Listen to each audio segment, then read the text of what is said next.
I know I'm going to get dislikes just for doing this video, and some of you will say I'm obsessed or something, so let's clarify.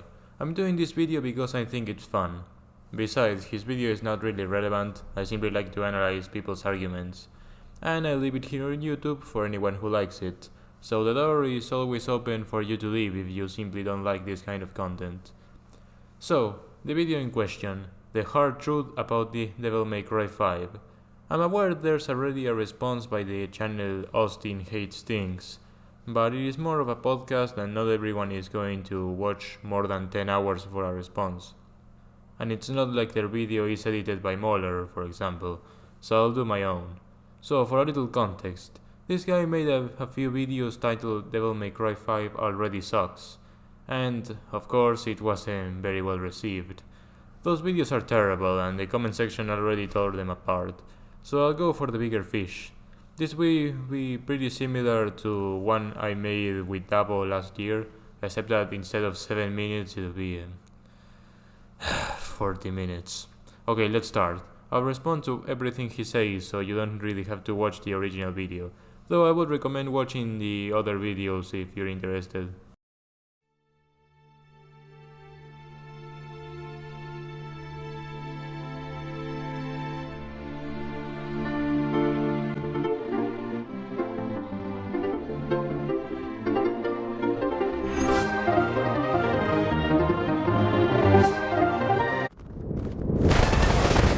The video starts with this incredibly cliché intro with previous games and the evil Devil May Cry 5 entering.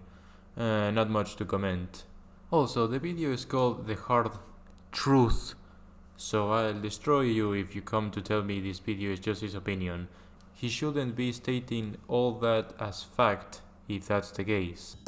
Devil May Cry 5 is one of the most disappointing AAA releases I've ever played. What? You didn't stop complaining since the game was announced. You were constantly criticizing almost everything about the game. It was almost like you wanted to dislike it. Besides, that's only for you. The majority of people had great expectations for the game, and I've seen many that say they were surprised of how good it was. So that's for you. Its playtime is short, its level design is simple, its difficulty is easy.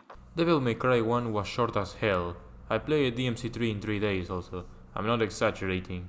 In WhatsApp, I said I was tired of Devil May Cry 2 and I would start DMC3, and 3 days later, I was talking about the ending. And DMC4 took me a few days with Nero and one morning with Dante. Yes, one morning. I don't know why you think dmc5 is new in this department. Maybe some people have trouble with 1 and 3 since they're harder. Problem I didn't have because I barely died. In contrast, Bayonetta is also short, but I keep struggling, so it is so much longer for me. We'll talk about the level design and difficulty later in the video. Its platforming is basic. Yeah, thank God. The platforming is so annoying. I haven't played DMC and they say that the game has better platforming, but honestly, this is an action game. Leave platforming out of it, it's just an annoyance. Its story is appalling. Its characters are embarrassing and one-dimensional. You'll have to prove it, and I already know you'll fail miserably. And smashed in the middle of it all, it's one of the most hands-down, ridiculously imaginative and entertaining fighting systems I've ever played. 3 of them. Well, at least he's not insane. Like, imagine saying the combat of all things in this game is disappointing. How and why this game exists in the ways that it does remains a mystery to me. But right off the bat, I have a couple questions.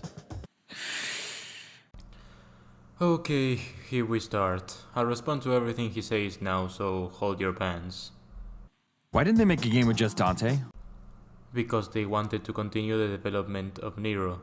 And Dante still has a big role in the story. Sometimes he even takes the paper of protagonist, like from missions 10 to 12. Why does the game have 3 playable characters? What? Like, what's the question?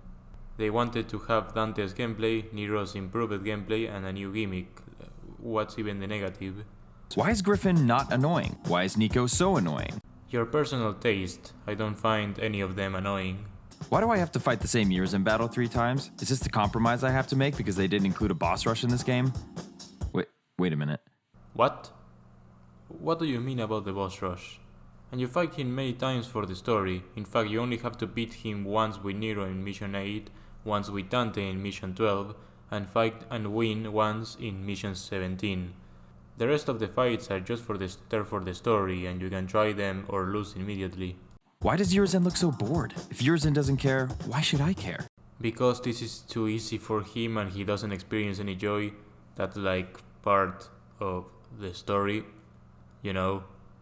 And you should care because he's not your ally, he's your enemy.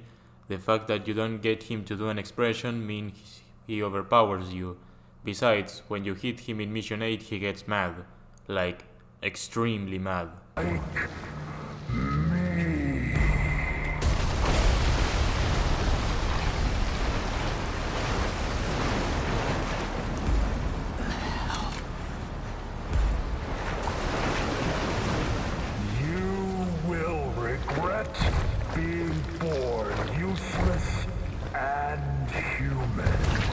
Why does Urizen's final form look like Ivan Ooze from Power Rangers? Is it because Johnny Young Bosch was in Power Rangers? Is it because Ruben Langdon was in Power Rangers? Get lost. Is it because Daniel Southworth was in Power Rangers?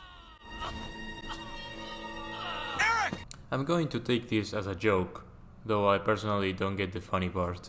Why can't I fight Urizen instead of this stupid rock candy swizzle stick? Because he's not interested in fighting you and he literally throws stuff at you. Where's Morrison been? Why is Morrison back? Why is Morrison black? He hasn't been anywhere, he just didn't appear in DMC4 or 1.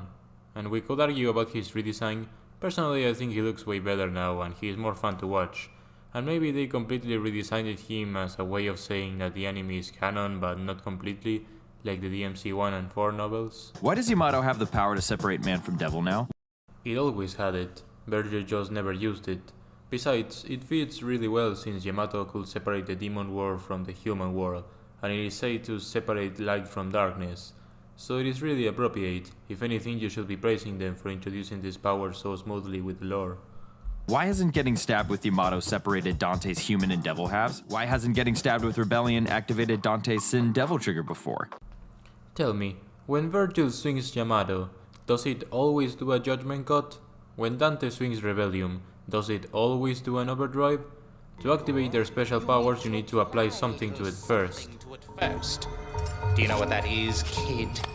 Or is that too difficult for you? In this case, you need to stab yourself, not someone else, yourself, to activate it. We could argue if Dante being stabbed by Rebellion caused his devil trigger or if it was just a coincidence, but if it's not, then Dante wanted more strength while he was stabbed. So maybe it's just a desire while being stabbed. What is his sin devil trigger, and why is it stronger than Urizen's plot fruit? He literally says it. Can separate man from devil. And what about the rebellion?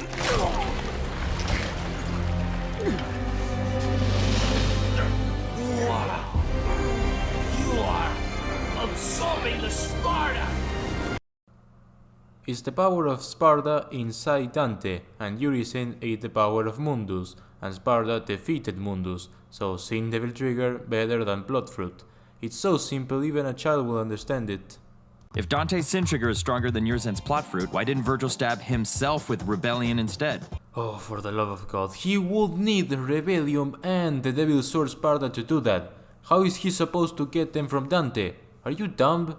Virgil has a sin devil trigger form at the end anyway. How? Are they just making this shit up as they go along? You answered your own question, I don't even know why you made it. Where the fuck is Dante's amulet? Do we not talk about the amulet anymore? Why is blood now the source of demon's power? It's just the power of the Glypoth, not every demon. Did you pay attention? By now. A what? Glyphosate. It's a tree that grows in the underworld. It thrives on human blood, and those whose blood it sucks, well, let's just say they don't turn out too well. Does anyone care that Virgil killed an entire city? Yes, that's the plot of the game. Although only Demon Virgil did it, and he already did it in DMC3. Or did you forget?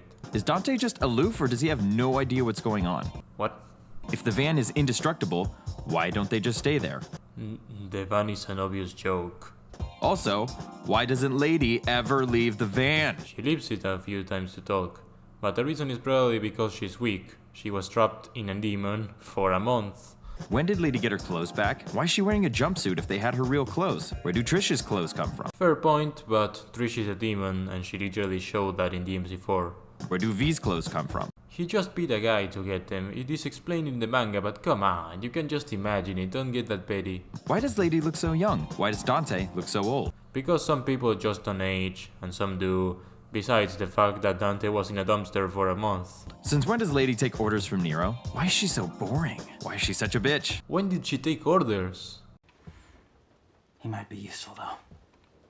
Enough talking. Get some rest. You need it. And she doesn't look boring, she's just tired. And what was that question? Why didn't Dante ever tell Nero that Virgil was his father? Dude, imagine if you never met your parents and someone revealed you that your father is a terrible person you're after. I mean, come on, I know you like Star Wars, they did the same thing. Why didn't he ever tell Virgil that Eva loved him? He never had a chance or interest in doing it until now. Why would Eva put Dante in a closet in a house that's on fire and then tell him to change his name and start a new life? Did she know she was about to be crushed off screen by a wooden beam for no reason? I'm not even gonna answer.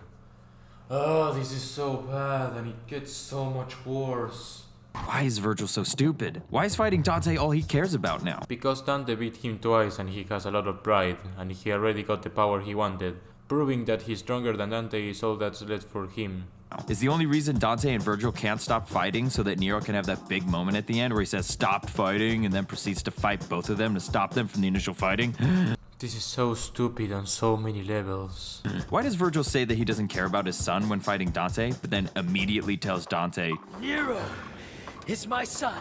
Yeah, dumbass. Finally, a good question. Okay, that's a mistranslation.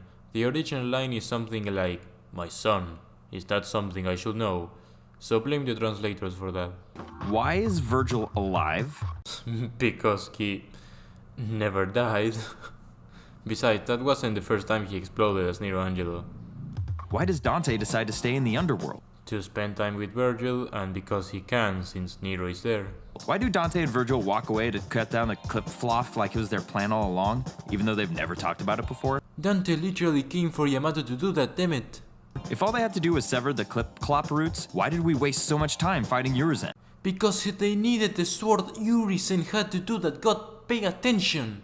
If Nero's never seen Virgil before, why does he wear a hood to hide his identity? At the very least, Nero would think that it was Dante, but wouldn't that help Virgil ambush him? You don't know that. Maybe he just didn't want to call attention in the streets since he was literally falling apart. Or maybe the sun hurts his skin. It could be anything. Is Nero's arm his arm, or is Yamato his arm? Nero's absorbed a lot of stuff before, so why does it specifically turn into Yamato and not all the other stuff? Because he wanted Yamato. It's not that difficult to guess. He didn't want other stuff. You... Calm yourself. Why doesn't V tell anyone that he's Virgil? Or did he tell Dante? If you were a rebel spy in the fortress of your enemy, would you tell them you're a spy? Besides, he kinda tells Trish later, but it isn't very clear. If Dante did know that Urizen was Virgil, why doesn't he tell Trish or Lady? Because he will have to explain it. Why doesn't anyone in this game communicate vital information to each other? That's literally their biggest flaw. Besides, a great positive Nero has is that he doesn't hide anything. Again, did you pay attention? Why is Dante's business failing? Why isn't Trish at the Devil May Cry anymore? Is it because Dante sucks at everything now? I don't know what you mean by this, but I think we'll mention it again later. Why does Dante fail to stop something easily preventable from happening long enough to dramatically run to stop it, even though it's already happening? Like 3 times?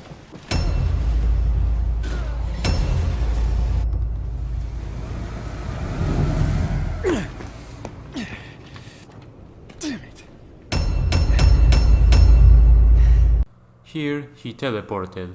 How do you chase something that teleports? In this one, he was tired. Virgil in DMC3 couldn't kill Lady instantly for the same reason. He could have used his guns, but he was desperate and he wasn't thinking well.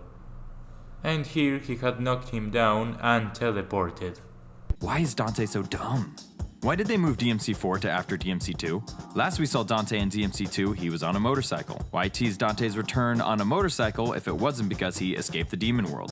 In the ending of DMC2 he had already escaped. The motorcycle is different and DMC4 after DMC2 makes way more sense. Did they just build a motorcycle weapon into the game and only realize that fans thought it was after DMC2 after the fact, and then say, oops, actually DMC4 is after DMC2 now because they forgot? What? If Dante hasn't been trapped in the underworld all this time, why does he look so crappy? What do you mean? Why is fighting Dante all he cares about now? Why is fighting Dante the only reason Dante ever can't stop fighting so that Dante... Finally, Rendell. What a pathetic section. So many questions and excluding the jokes, only freaking two were reasonable. He wants to make it seem like the game is full of plot holes, but the story is mostly so solid that he can't do anything, so it's honestly hilarious how desperate he is. Okay, look. A lot of my frustration really does come from a place of love, but along with my OCD desire for everything to make sense, what really makes DMC5 such an obsessive head-scratcher for me is discovering how little effort almost every aspect of this game seems to have had outside of the graphics and the fighting engine. Very, very wrong, but we'll see why. For a game that I was hoping would really knock my socks off and prove me wrong, the end result is kind of insulting. We simply aren't operating on the level of mutual respect, I assume. No, I guess not. As I said before, you clearly wanted to dislike the game. Stop lying to yourself. Hey look, I was sure Chapter 2 was going to be amazing, and when I watched it, I left thinking it was amazing. But after some months, I realized I had tricked myself on thinking it was amazing. The difference is that I wanted it to be good, and you wanted it to be bad. But of all things, why Devil May Cry 5? Is some silly hack-and-slash game really deserving of my fastidious criticism? At this point, like most people who don't like confrontation, one could say that it's just a video game. It's not meant to be taken seriously. Or even, isn't it great how Devil May Cry 5 doesn't take itself seriously? Well, it is a bit difficult to notice the difference between not serious and not serious. For example, new Star Wars or some MCU movies cannot be taken seriously, and they're bad. And some like Devil May Cry, JoJo's or Kill la Kill cannot be taken seriously, but they're good. But it's not the same because you can take them seriously but dumb stuff happens for comedy. The problem is you heard DMC5 doesn't take itself seriously and you understood the first non-serious, what it meant not serious. These arguments don't make sense to me. Because you probably didn't get it. They are encouraging people to stop thinking and stop asking questions. I know that a lot of people don't have a problem with that. And I'm not making fun of those people either. What I am saying is that in order for me to enjoy something, it has to make sense first. Yes, I feel the exact same way. But you'll have to prove that DMC5 doesn't make sense, and so far you haven't done a good job. If it's dumb schlock, it's dumb schlock. If it's genre defining, call it genre defining. But if it starts out as genre defining and turns into dumb schlock, that doesn't mean I'm taking it too seriously. It means that it sucks now. Sorry, what? DMC1 was genre defining for its gameplay. The story was average at best and bad at worst. And DMC5's gameplay hasn't suffered in the slightest, as you said. And again, you're misunderstanding not being serious and being self-aware of how dumb it is at the surface. Most people online have been too afraid to say anything that remotely resembles an opinion like this.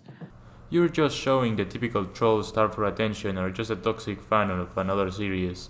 I mean, just graphics, are you kidding me? Why do you even think this guy is worth listening to? But if you've seen the comments section on any of my Devil May Cry videos, you can see that I do not have this problem. Wait, are you implying people are afraid to criticizing the game? Dude, maybe the vast majority just thinks it's good and you're the weird one. This honestly sounds like coping. But I am confused why everyone else does. My first video was even blocked by the Devil May Cry community on Reddit for being too inflammatory, only for them to post it themselves months later to make fun of it. They just didn't want my voice as part of the discussion. Dude, you called the video DMC5 already sucks. Just choose a better title, dude. Because that title seems to be looking for a fight rather than a discussion. So thanks for the views, and no, I'm not making any money off of these videos. I do these videos because I hate myself. Almost as much as Devil May Cry 5. Oh, what a shame. I thought you liked doing them like me. So let's talk about the bad. This compliment sandwich has no top slice of bread, and it starts in the soggy middle with the story.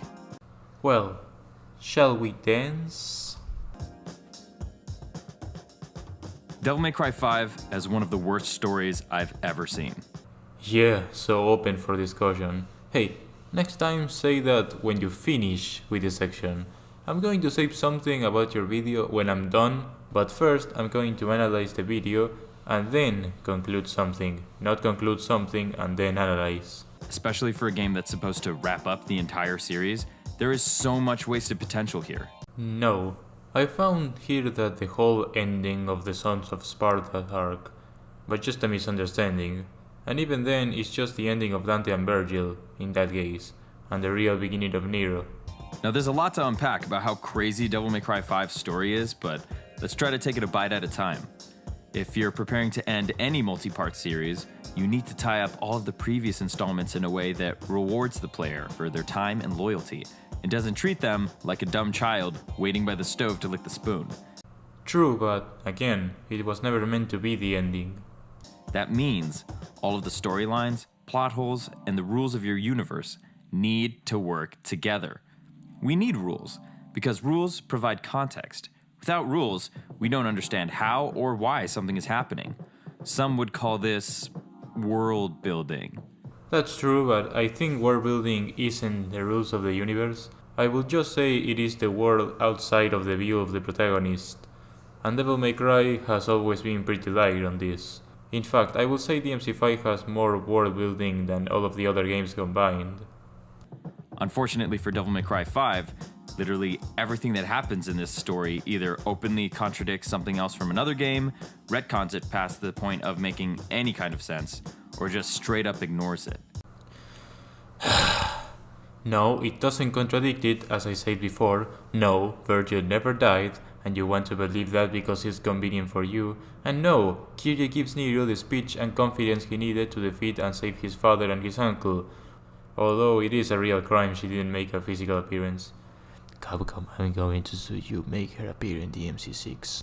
This is not world building. This is world destroying.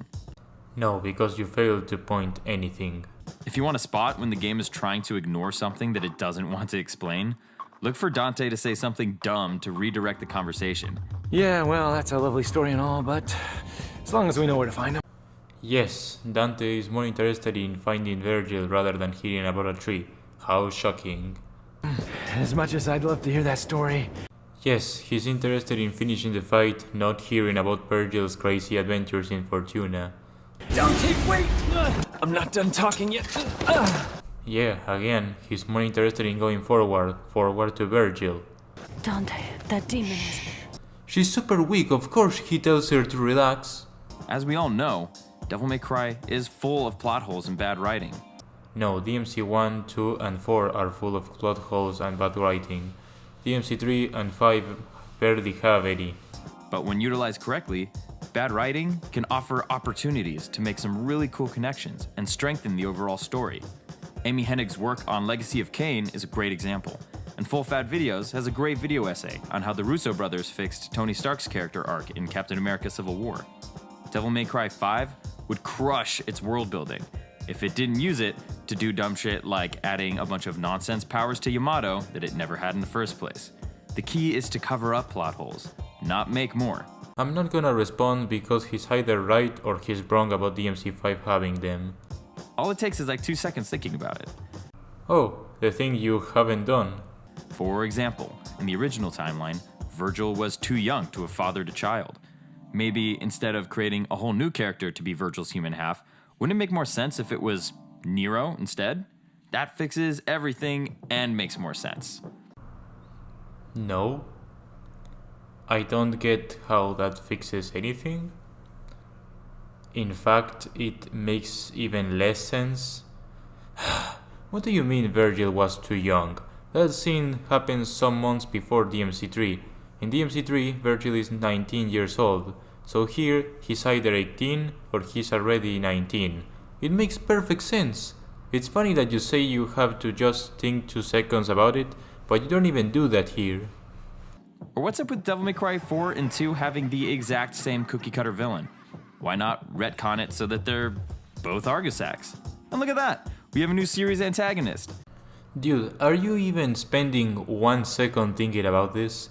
These two are pretty similar in the surface, but Darius was the president of a corporation who wanted power to become a god. Sanctus is the leader of a religious organization who wants to defeat demons with the savior to be seen as a god. They're not the same.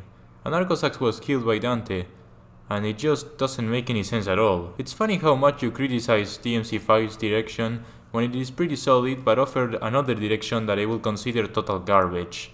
And honestly, many people would as well. After Argosax failed to cross over with Sanctus, Dante heads over to Vito Marley to stop Argosax once and for all. And do we just fix Devil May Cry 2? No, and I'm pretty sure you made it even worse. Besides, since Argosax is killed and that leaves him out of 5. The possessed Sanctus form even looks like the Despair embodied anyway. Because they have wings? Oh guys, Credo is totally Mundus, look, they look the same. Man, what else could we fix? Okay, no more swords opening portals to the underworld. That's getting annoying. The amulet worked for Devil May Cry 1 and 3, it can work for a Devil May Cry 5. Okay guys, no more swords. We already did that once. Let's do it with the amulets that we used twice. Were you even thinking when writing the script? Or at least, like, unmake it or something cool. It's the last thing Dante has from his mom, so letting that go would be like a cool character moment, and we can close that plot hole forever. Damn, I'm good. No, you're terrible at this. In fact, you're terrible writing scripts in general. Not something to be ashamed of. I can't remotely play any sport that isn't basketball or volleyball, and I have many other weaknesses. Other people can't edit. Every hero has a weakness. Oh yeah, and Dante's trapped in the underworld after Devil May Cry 2? Man, that's awesome. I heard that the most powerful demons are having a civil war right now. What would Dante do in that kind of situation? What would the characters do without Dante in the human world? Nero, Trish, and Lady would all team up. Man, that would be a great place to start a game. Technically, Dante is gone at the beginning of 5, and it's up to Nero and B to defeat the most powerful thing in the world. So it is pretty much the same thing you're saying with a different context. These are some awesome ideas. Alright, so what did they end up doing for 5? Oh wait, they switched the chronology around? Oh, well, that's okay, there's still plenty of new ground they can cover. Why is that a bad thing? In the other timeline, Dante breaks up business with Trish before the anime. They work together again in 4, break again with Dante in 2, and comes back for 5. With this new timeline, she breaks with him before the anime and comes back and stays before 4. In the original, Dante goes from fun to bored to fun to bored to fun again. In the new one is fun to bored to fun. It's much simpler and sensical. It surprises me this wasn't always the timeline. Besides, DMC4 Dante looks way older than DMC2 Dante. Oh, a demon invasion. I thought Nero and Dante were protecting the human world. How could they let this happen? You're skipping so much information. Oh, Dante and Nero are there. Alright. I mean, it'd make more sense if demons were taking over because Dante was trapped in the underworld and couldn't do anything to stop it, but whatever, better late than never. Oh, a demon tree. That's kind of Tim and a Gru, but it's not like this is Virgil or anything. It's a tree. What does that have to do with a tower? Let's do this. Oh, so wait, this guy's the Demon King. Who decided he was king? The Civil War is over? He literally came and auto-called himself the king because the Clypod roots, probably the most powerful plant in the underworld, serve him. Who would oppose him? Damn, this is serious. Oh, they're not worried about it? Oh, should I be worried about it? Because Nero has trust in Dante. Besides, Morrison says Dante never had this much trouble, and V tells him not to underestimate him. So yeah, you should. Oh shit, he just kicked Dante's ass. Are Lady and Trish okay? Oh, Nero doesn't really care? Oh, he's happy. Oh, okay. This is weird. Because he has a chance to get revenge. That's just Nero being Nero. Alright, you're going down. Oh, wait, I don't have any of my old moves anymore? Oh, I have to buy my old moves again. Okay, You have to do that in every game. And even then you don't have your arm, which puts you in the same situation as Nero, as he is way more limited without it. Well, then this boss battle doesn't seem very fair. Oh, so he's just gonna sit there? I just gotta hit this rock candy thing? Of course he's unfair. You're supposed to lose. Besides, the only unfair part is that you don't have your moves. You can actually beat him here. That's why Urizen is one of the better unwinnable fights I've seen. Because it's just really difficult and comes in a moment where you can't stand a chance against him. But you can win if you're good enough. But anything this game does really well, you have to try to make it look bad, because otherwise it will mean accepting this game is better than the others, or simply not accepting you were wrong, or maybe both. Holy shit, so this is like the end of the world then. Damn, this is crazy. This shit cannot wait. And they just all left. For a month. They left him alone for a month? What the hell is going on? V literally tells Nero that he can't face the roots in that condition, so they leave for a month, so Nero can train and Nico makes the Devil Breaker. It makes perfect sense. What did you want him to do? Charge back at Urizen even if he couldn't even scratch him? Use your head. Wait a minute. Urizen is Virgil, isn't he? Are they doing Devil May Cry 3 again? They're doing Devil May Cry 3 again. Those two scenes were references to Devil May Cry 3 and you're ignoring what Virgil says in that scene. Besides, if they're just repeating DMC3, could you please tell me where Arkham is? Because he was pivotal to DMC3 and I don't find anyone similar. Wait, but... Oh no. It's the reboot, isn't it? What's going on? No! Oh my god! Oh my god! I don't know what to make out of that, and if you know, I ask you to find medical help. So now that we have the setting down, the world building is a mess, but what actually happens in Devil May Cry 5? Again, you didn't prove anything, you just said nonsense. Honestly, almost nothing. Even though I make fun of it, the whole beginning chapter of the game is actually my favorite part. It throws you right in the middle of the action, and at least sets up some decent stakes, but without any kind of follow-through with the rest of the game, it falls flat almost immediately, which kinda sucks. Taking out Dante, Trish, and Lady, and Rebellion at the same time is kind of a bold move, but the game doesn't really treat it as anything to worry about. Huh, you thought I shut it up. No, I was waiting in the shadows for him to say something stupid again. Anyway, when V gets there, you can see the fear in his eye, and Griffin says... This is it! This is the end! It's all over! Later, Morrison is in shock because he can't believe Dante lost. Like, how much more do you want? It is pretty self-explanatory. The sword we've been using since DMC2 is gone. Lady and Trish are gone. Dante is gone. Do you need the game to scream it to you? It's so much of a non-issue that they wait an entire month before going back. Supposedly so that Nico can make Nero's breaker arms, but why write in such an inconvenient time gap when the breaker arms don't even make that big a difference in Nero's power level in the first place? They don't? Nero literally got destroyed by Urizen without the arms, but managed to break his shield and scratch him with them. How you don't understand this is beyond me. And I guess the government didn't bomb the city? Is there a government? In light of this incident, the government... I'm giving world building another wrist slap. Whoa, bomb the city. How original. There's literally a Spanish reviewer I know who calls this kind of people the nuclear general. That's how cliché it is. ¿Acaso alguien lo dudaba? ¿Por qué en esta clase de películas siempre hay un imbécil que tira bombas nucleares cuando todo está a punto de solucionarse de otra manera? Es que nunca falla. Besides, they will kill any survivors, and if they don't use nuclear power, how are they gonna beat the tree?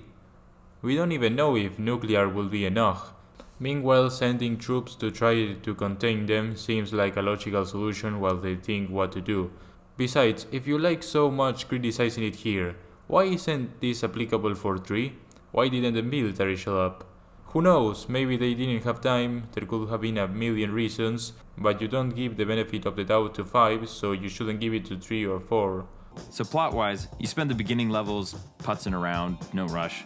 You basically run into bosses on occasion, 2 of which happen to have Lady and Trish inside for lulz, I guess. Sometimes you're V, sometimes you're Nero, sometimes you're Dante, sometimes you're supposed to be fighting a quipod route or walking through a graveyard. It doesn't really feel like you're supposed to be anywhere, which kind of makes it hard to tell if your adventure is successful at any given point. So you pretty much just run around until it's time to fight Urizen. That, you little shit, it's because you skipped the context. Let me enlighten you. In the ending of Mission 1, Nero says he needs to get to a place to meet with V. They probably accorded it a month ago. Mission 1 is about going there. Then V tells Nero to destroy the Clypod routes to weaken Urizen a bit. In Mission 2, to destroy the Clypod route you need to kill Artemis. In Mission 3 it is the same thing but with V. In Mission 4 it is the same until he finds those two chatting and discovers that the Devil's Sword Sparda is still out there, so his objective changes to find it to give it to Nero. While Nero kills Gilgamesh, who was in the way. Then in Mission 7 they get closer together to the Clypod and then face the Angelos where V seems disgusted, which is foreshadowing for later. In Mission 8 I don't need to say anything. In Mission 9 V searches and finds Sparda and Dante with it, and I'm going to stop now because my point is clear. Every mission in this game advances the plot, and the only way you could get to that conclusion is if you skip cutscenes, you don't pay attention, or lie. You can literally summarize any story like this. Let's do it with Devil May Cry 3. The beginning starts with a lot of energy, but then you just go around in the tower facing random demons. Then you fight Virgil, enter a whale for some reason, run around and through random places until you find Virgil. Then this guy turns out to be the bad guy, cause why not? Then you beat him, fight Virgil again. Oh man, this is so much like DMC1, it's like they have no ideas. Barely anything happens in the story. You shut the fuck up! Also, you shut the fuck up! Get you a little bit. You shut the fuck up! You shut the fuck up! See? You fight him like 14 times, and that's the whole game. Wait, what? Hold on. Something else has got to happen in this game. Let's see. They go to fight Urizen, they lose. They fight him again, he's Virgil. Dante fights Virgil, but that's bad. Nero fights Virgil anyway, he wins. They turn into butterflies, and they fly away. The end. Wow, that's it.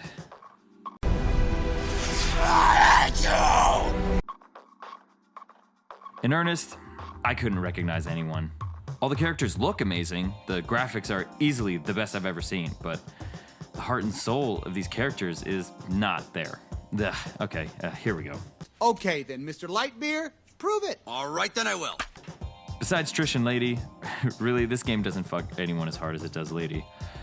Nero comes out really flat in this one. And I'm not just talking about his weird square jaw. As a character, it feels like he's taken a couple of steps backwards. An interesting point, since almost everyone I've seen says that this Nero wipes the floor with the previous one, but go on. He's kind of petty and arrogant. Maybe it's just brought out more because he only has Nico to talk to, but he's still stuck inside that little brother complex. Like Dante kind of offhandedly calls him dead weight in the intro, and Nero hangs on to it for like the entire rest of the game. Yeah, the man he admires, someone who is like a father figure to him, someone he thinks he disappointed for losing Yamato called him useless, on top of everything else like losing his arm. I don't see your problem. Besides, his relationship with Nico is like a sibling one. They fight a lot, but they like each other. Like even in the final confrontation, Nero throws that line back at him for like the 4th time. Dante probably doesn't even remember. He's like, what the fuck is Nero talking about? Yeah, that's the joke. And it's really funny, and it is in character for Nero. Bastard, call me deadweight! Oh, let you call me deadweight again? No thanks. Let me guess, I'm deadweight? I'll show you deadweight. You're not criticizing him, you're describing him. What doesn't work for Nero for me is that in Devil May Cry 4, he seemed to be this kind, thoughtful, angry kid. There's a lot of emotion going on with Nero, and a lot of heart. But now he's just kind of flattened out into a stock hero with a bad attitude archetype that's honestly not as interesting to me. Yes, you're right about dmc4. He's kind, oh sorry, from footage. He's thoughtful, oh sorry, from footage. And angry, okay, you get the point. He completely missed Nero's character and instead invented a character in his mind to hate. And just because he's cocky, that doesn't mean he's el exterminador de demonios. Stop that. It also doesn't help that Devil May Cry 5 makes Nero really unlikable. Innocents and bystanders are getting harpooned by praying mantises and shit, and Nero is still pissed off about that dead weight thing. Okay, to be fair, V kind of holds him back, but Nero's just so whatever about saving innocent lives in this one. You literally give the counterpoint I was going to give. This anger isn't just about being called deadweight. It's because of his arm, Yamato, being defeated, being called useless, and on top of all of that, he can't even save some lives. It's so simple to understand. He makes fun of wounded soldiers. You look like you need a hug, but you're not gonna get one from me. He tramples through the dried husks of men, women, and children. That's just his attitude. Don't you think that's a little harsh? Killing me because of the way I talk? Fortuna Castle, huh? That's what the witnesses said. Guy just came from hell. He's gotta hit up a couple tourist sites. Just so lightly in a time of crisis? Besides the fact he is saving the guy's life, of course. And no, you are stepping on the corpses. If this was a movie, there would probably be a joke about Nero trying to avoid them but breaking them by accident and being disgusted. Besides, they're already dead, so it's not a big deal. He doesn't care if Dante's alive or dead. If Dante's alive, we'll save him. If not, we don't. That's just him being professional. What do you want? Dante's dead. The game just does not showcase what makes Nero such a compelling character. Yes, it does. Even better than 4, I will say. He's dumbed down, and it really skews what the game is supposed to be about. It's pretty clear that Nero is favored as the main character over Dante. Again. And there it is. That is a huge part of his disappointment with dmc5. He wanted a game exclusively about with Dante as the protagonist and Nero as a side character. Sorry to say it, but you have 3 games to play if you want Dante as the protagonist. Okay, 2 games. Nero has much more potential because Dante already finished his arc. If you want to continue Dante, his changes will be rather small compared to Nero, both in personality and power. Remember, Nero still has a long way to go to be as strong as his predecessors. dmc5's story is also great because instead of siding out 4's ideas, it develops them and even improves 4 in the process.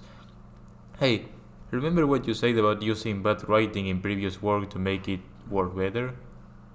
In dmc4, Credo's death barely matters.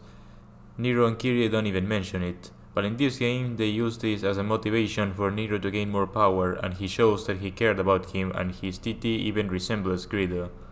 You aren't going to acknowledge that? But when you look to Nero for the game's message, I keep thinking, what's his arc? What is Nero's story? He started the game wanting to protect people and ends the game still wanting to protect people. Of course you won't. Honestly, I think I said enough on Nero. I see a lot of praise for the "I'm not letting you die" scene at the end, but for me, that's the biggest example of how little they could do with the character. The line is so forced and comes completely out of nowhere, like they just needed something singular for him to say to make all the themes come together. What the hell do you mean? I mean, listen to it again. Can you understand what his point is? Because I don't. But where it worked in Devil May Cry 3 with Screaming Souls, and Devil May Cry 1 with Devils Never Cry, here it just feels hollow. In dmc3 the Screaming Souls was a bit melodramatic, but it worked fine, but I don't know what you find so genius about it.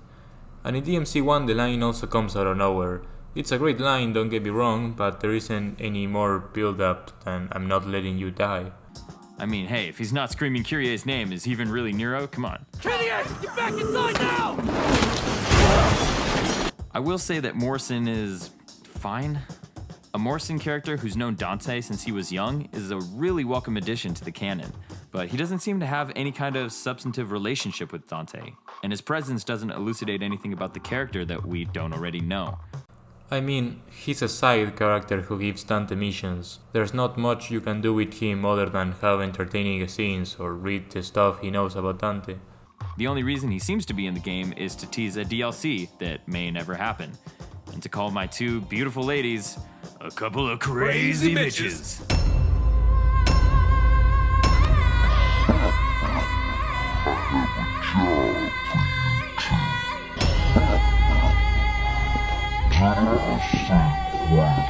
I don't understand what just happened, and honestly, I don't want to.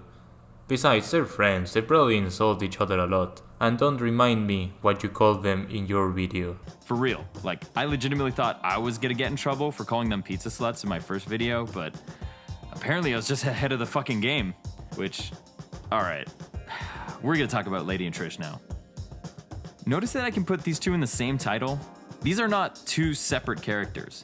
These are two carbon copy, bimbo-ass pizza slut bitches that spend the entire game naked, covered in goo, or running away. Yeah, keep doing your tricks, I'm surely gonna be convinced.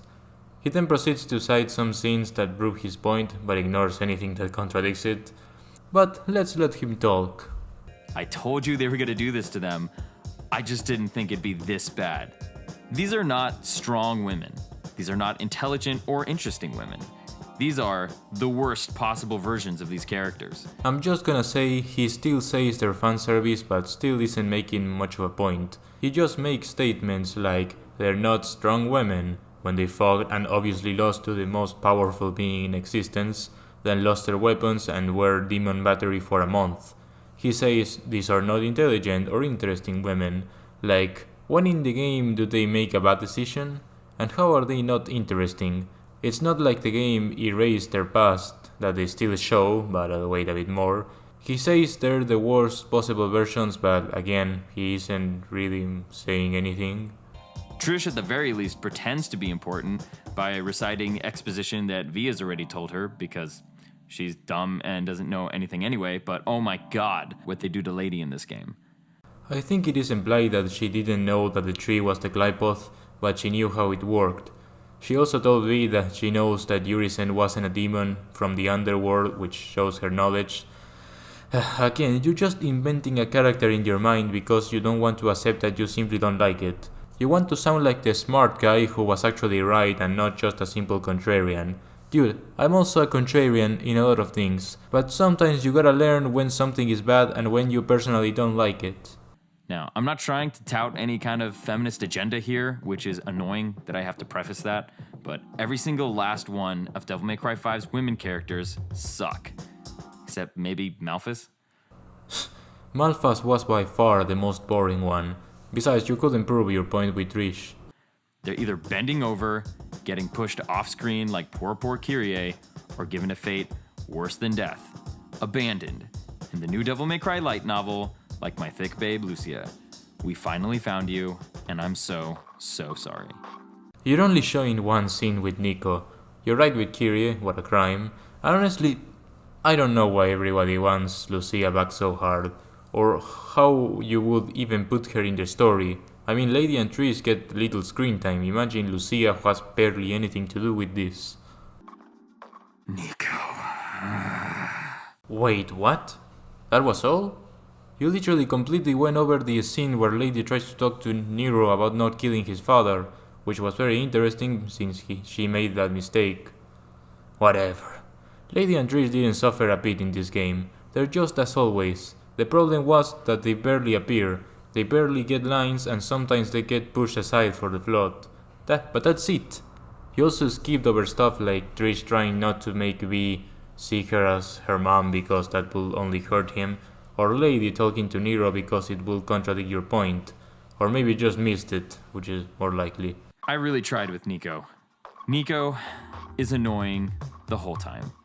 I don't understand people that defend this character. She's terrible and makes me so mad. She's kind of like that annoying friend in high school who embarrasses you in front of your cool friends, but like ramped up to 11. Whoa, congratulations. You described her. Amazing job. Now seriously, he just described her and says she's terrible. Again, your taste isn't better than others. I personally don't get enough of Nico. She's really fun, so you gotta make a more objective point if you want to have credibility outside of your opinion. She ruins every scene she's in and finds the rudest, most childish way to communicate every line. No, I got you covered, asshole. Yeah. Keep your panties on. Will you stop it? Look at you. You're nobody's crying, all right? Does someone see some objective point here? Because all I see is just his opinion. Or it would be if he wasn't stating it as a fact.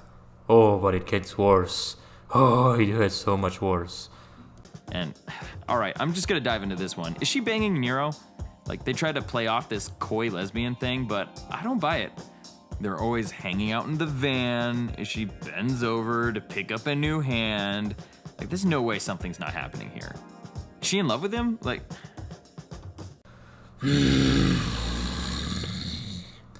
You know, I'm trying to not to insult you, but you know what? Fuck you. Yeah. What? First of all, it insults me that you think Nero is unfaithful to Kyrie. Second, you say that you don't believe the lesbian thing, because he doesn't give a reason, he just doesn't believe it. That's kind of homophobic. They're just like siblings. If she does something sexy for Nero, it's just to annoy him. Stop imagining things. These aren't bad questions. If Nero was doing the same shit, I'd be calling him out too. But maybe I'm wrong. Could be that he's already taken care of business all on his own. Catch my meaning? Yeah, she literally says that army is for Kyrie, but you really like ignoring stuff. Okay, before we keep going, I'm just gonna use this one scene as my case study for everything that's wrong with the way dmc5 treats its characters. I mean, as for bringing everyone together, this has got to be the most embarrassing sequence I've ever seen in a game. It's just a symphony of bad. Okay then, Mr. Lightbeer, prove it. All right, then I will. For context, Dante has just found his childhood home and inexplicably received his sin powers, but we haven't had the time to process this yet because he jumps immediately into a cutscene to kick Urizen's ass, only to let him get away because Dante's bad at doing things. Impressive. Every word in that sentence was wrong. Back at the van, which is somehow inside the tree. Well, the van getting everywhere is the goddamn joke. You didn't get it, or you just want to make it look bad. Dante finally reunites with his friends. Dante hasn't seen Lady since the Urizen battle, where they all probably thought each other were dead. Trish, she was captured. I remember that. But I don't know what happened to Dante. Nero probably has a lot of questions about Dante's unexplained powers and that he's alive still.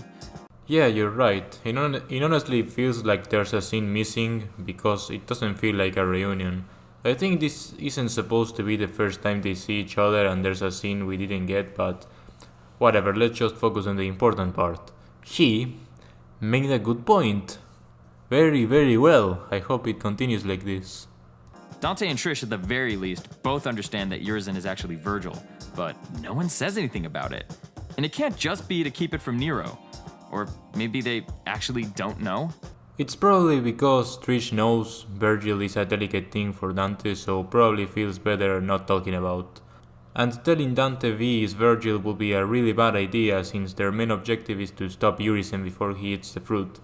But your point is understandable, the stray continues. When Dante drops the worst line in the game and says, quote, "My dumbass brother's back and I'm gonna rip him a new one," Trish's immediate reaction is, Virgil's how? So, does anyone know what's going on? And the streak just broke. Just because she knows Urizen and V are Virgil doesn't mean she knows he could come back. In fact, he kinda told her the opposite. I've tried to hold together my crumbling flesh with what little demonic power I have left, but I'm approaching my limit. In separating and regaining my human soul, I've realized the gravity of the crime I've committed. I've realized how important everything was, Everything I've thrown away in my pursuit of power. Is that why you went to find Dante? Yes. Foolish. I thought that maybe he could change maybe fix. Maybe right my wrong. Tell me.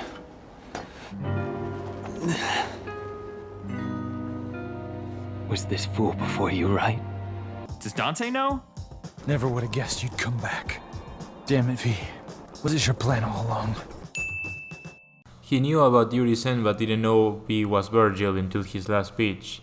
You can know this since V literally tells him, and in the Urizen fight Dante says, No, brother.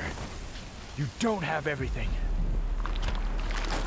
That last shred of humanity that you still had, you just lost it. So he doesn't actually know V was the human side. V probably told him that Virgil destroyed his human side and couldn't come back.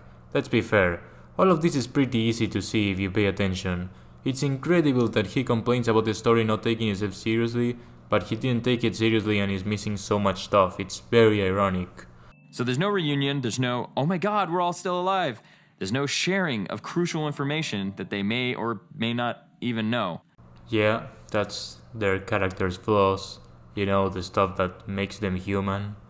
The scene starts with Lady, who finally gets out of the van and walks right off screen past Dante. I'm just gonna double check. To double check on nothing, because everyone's already there. Yeah, I have no idea what is that even supposed to mean. Did something get lost in translation or something? Trish reveals what the plot fruit is, and that the tree is actually upside down, but no one cares, and she still doesn't actually know anything because V is the one who told her, and didn't tell anyone else previously, because I guess he's afraid of public speaking. Maybe because he's afraid of Dante, who is pissed off, and I already talked about Trish. Dante grabs his balls 7 times, makes Nero feel insecure, and then like a bad horror movie, everyone runs away to cover more ground, because Dante let Urizen get away in the first place. It was a Michael Jackson reference, what's your problem? Also, you completely skipped the substance of his talk with Nero, and you got that last point wrong. In the next mission you can co-op with other people, they don't split up. Is this really the same game that everyone is saying is the best in the series? Yes. This is embarrassing as hell and makes no sense. Nope, your video is embarrassing as hell and makes no sense. Although at least it's giving me a good time tearing it apart, so there's that. There is one good scene where Dante finally tells Nero that Virgil is his father, but it's completely undercut by the fact that, like, shouldn't this conversation have happened already at some point? He doesn't explain why, he just says it. Honestly, this scene comes at the perfect moment in the story and it hardly could have been better. But I'm not going to tell you why, just like he does. And then later in the van, everyone's like, Virgil's your father? Well, I guess that makes sense. Doesn't make any sense! Like, didn't anyone have an actual conversation about this at any point since the last game? At all? Even if they knew, why would they tell him? Besides, Nero didn't have much interaction with Dante since DMC4. And even then, don't you think Dante would just dodge the question? Besides, Nero didn't even know how Virgil looked like. Dante mentioned him once, so all Nero knew was that Virgil had Yamato. That's it. If anything, Nero will probably believe Dante is his father. And yeah, good luck getting Nero to ask him that.